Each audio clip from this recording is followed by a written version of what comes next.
हम चाह रहे हैं कि छत्तीसगढ़ में शिक्षा व्यवस्था बेहतर हो और उसके लिए अभी 3 साल हो गया बीजेपी सरकार को शासन में आया है। उसमें आप देख सकते हैं ये 1 साल पहले का है और इसमें कई टीचर रिटायर हो रहे, 2027 में सबसे ज़्यादा रिटायर होने वाले हैं।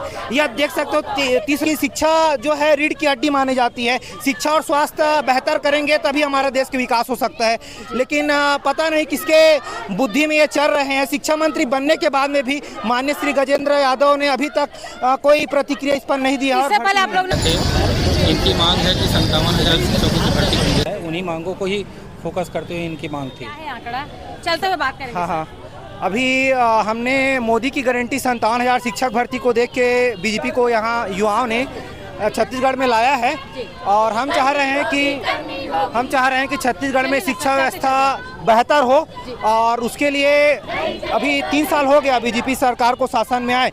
माननीय सांसद बृजमोहन अग्रवाल जो थे पहले, उन्होंने 33,000 का शेड्यूल बना के विधानसभा पटल में रख दिया गया था।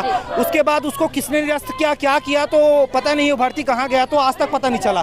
शिक्षा के लिए बजट हर साल आता है, लेकिन वो बजट का पैसा कहाँ जाता है हमको दिखाई नहीं देता है। अभी तक 3 साल बीत चुका है, एक भी भर्ती नहीं हुआ है शिक्षकों का। ट्विटर के माध्यम से भर्ती किया जा रहा है और शिक्षा मंत्री द्वारा कहा जा रहा है कि हमारे छत्तीसगढ़ राज्य में शिक्षा व्यवस्था बेहतर है। मतलब छात्रों और बच्चों का जो शिक्षा का और छात्रों का जो अनुपात है हमारे छत्तीसगढ़ में वो बेहतर है, लेकिन शिक्षा का स्तर जो है छत्तीसगढ़ राज्य मतलब इंडिया में तीसरे नंबर पे आते हैं, नीचे से तीसरे नंबर पे। और अभी वर्तमान में लाखों की संख्या पोस्ट खाली है, जिसमें मेरे पास इसमें डाटा है, उसमें आप देख सकते हैं ये 1 साल पहले का है और इसमें कई टीचर रिटायर हो रहे, 2027 में सबसे ज़्यादा रिटायर होने वाले हैं। ये आप देख सकते हो 30,561 जो अभी पोस्ट सीधी भर्ती के लिए है और सरकार जो है उनका कहना है कि 5,000 में चल जाएगा काम अभी फिलहाल, जो कि गलत है। और हमारी दूसरी मुख्य मांग ये है कि नवोदय विद्यालय, केंद्रीय विद्यालय में जब हिंदी माध्यम वाले को मौका दिया जाता है, छत्तीसगढ़ में पहले 10 साल पहले अगर देखोगे तो बहुत कम इंग्लिश मीडियम स्कूल आपको देखने को मिलेंगे। तो नवोदय और केंद्रीय विद्यालय में हिंदी माध्यम वाले को मौका दिया जाता है, तो हम चाहते हैं कि आत्मानंद में भी मौका दिया जाए हम हिंदी माध्यम वालों को। अभी आप लोग की सहमति जो आप बैठे हुए थे, किस विषय पर सहमति बनी है? हम लोग तो बोल रहे थे कि शिक्षा मंत्री हम लोग को बुलाए, क्योंकि शिक्षा मंत्री हमारे लिए ही बने हैं, हमने उनको बनाए हैं, तो हमारा काम करे, बच्चों के भविष्य को सुधारने का प्रयास करे, छत्तीसगढ़ में शिक्षा व्यवस्था को बेहतर करे। तो हमारी मुख्य मांग ये थी कि शिक्षा मंत्री हमसे बात करे।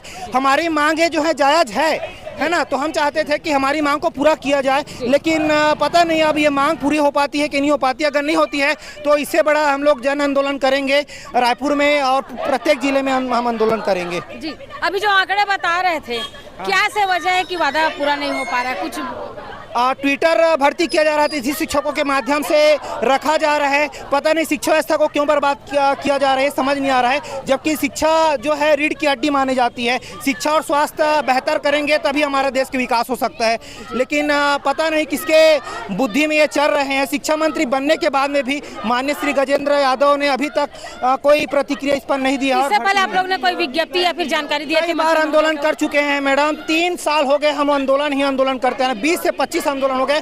प्रत्येक बार भी ज्ञापन सौंपने के बाद में कोई भी मांग आज तक पूरा नहीं हुआ है। 3 साल में किसी प्रकार से पहल या विज्ञप्ति आप लोग के द्वारा जो है जो मंत्री महोदय तक पहुंचा है? हाँ, वो सिर्फ कागजों में और अखबारों में और मीडिया में ही बस दिखाई दिया है कि 33,000 भर्ती आ रहा है, 20,000 आ रहा है, फिर वो 15,000 हो गया, फिर 10,000 हो गया, फिर 8,000 हो गया, अब चल के वो 5,000 में आके रुक गई है। तो 5,000 के लिए क्या आप लोग 5,000 में भी सभी विषयों का पोस्ट नहीं आ रहा है।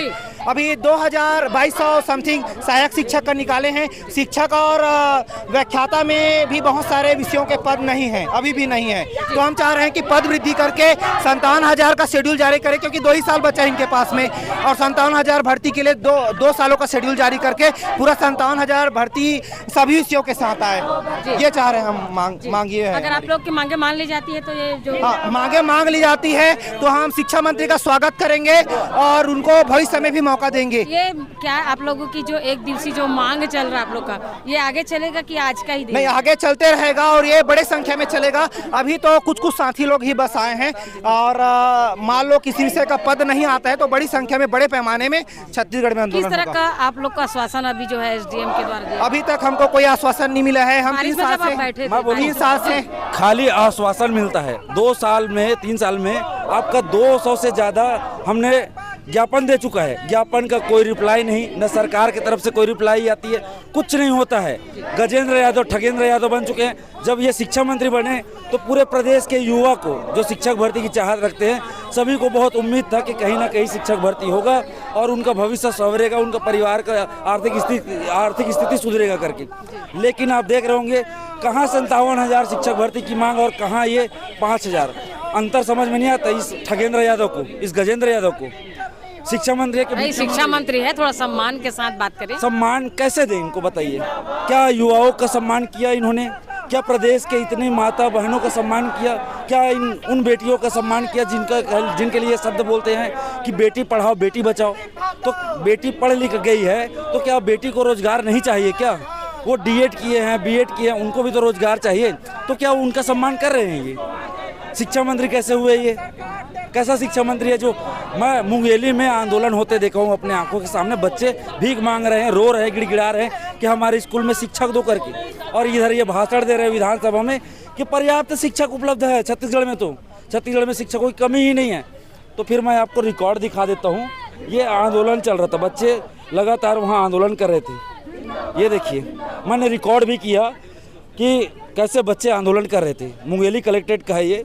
जब शिक्षक मंत्री बोल रहे हैं कि शिक्षक है स्कूलों में करके, तो ये बच्चे फिर कहे आ रहे हैं कलेक्ट्रेट में।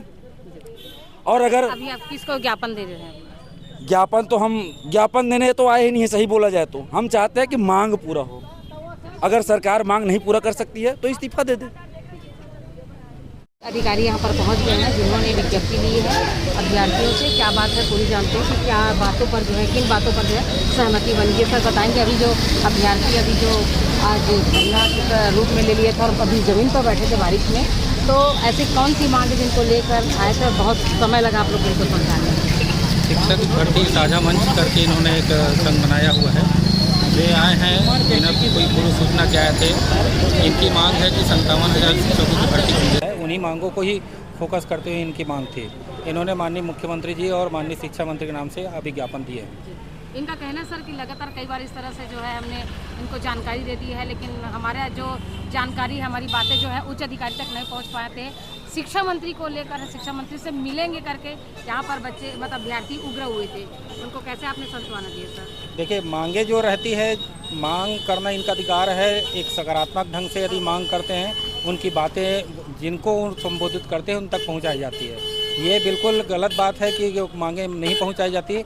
जो भी संगठन ज्ञापन देते हैं उनकी मांग बराबर पहुंचाई जाती है। जी, परिचय बताएंगे सर? Praful Kumar Gupta, SDM city Durg. जी, धन्यवाद। गीता जी, किस विषय पर जो है आप लोगों के जो है सहमति बनी है? क्या आपकी मांगे पूरी हो चुकी है? नहीं मैम, हमारी मांगे पूरी नहीं हुई हैं, लेकिन एसडीएम सर ने हमें आश्वासन दिया है कि आपकी मांगों को हम शिक्षा मंत्री मुख्यमंत्री तक लेके जाएंगे। अगर शिक्षा मंत्री 2 दिन के अंदर सभी विषयों के साथ शिक्षक भर्ती का नोटिफिकेशन नहीं निकालते हैं तो इससे विकराल रूप में हम लोगों को लेकर के आएंगे, पीड़ित लोगों को लेकर आएंगे, बेरोजगार लोगों को लेकर आएंगे और फिर से एक जोरदार आंदोलन हम तैयार करेंगे। तब इन प्रशासन के लोगों को समझाएंगे कि जब जायज़ मांग के लिए आम जनता एक होती है तो अपना हक लेके रहती है। इसी उम्मीद के साथ आज हम यहाँ से जा रहे हैं कि 2 दिन में कुछ पॉजिटिव रिस्पांस आएगा। अगर नहीं आएगा तो हम फिर से आंदोलन के लिए खड़े होंगे। जब आप लोग बारिश में बैठे थे चौक पर, तो किस तरह का आप लोगों के बीच में जो धक्का मुक्का बताया? नहीं, उनके साथ हमारा व्यवहार ठीक नहीं रहा है, क्योंकि जिस तरीके से हम लोग जब हमारे शिक्षा मंत्री से हमको मिलने नहीं दिया जा रहा था, बहुत बड़ी दुख की बात है।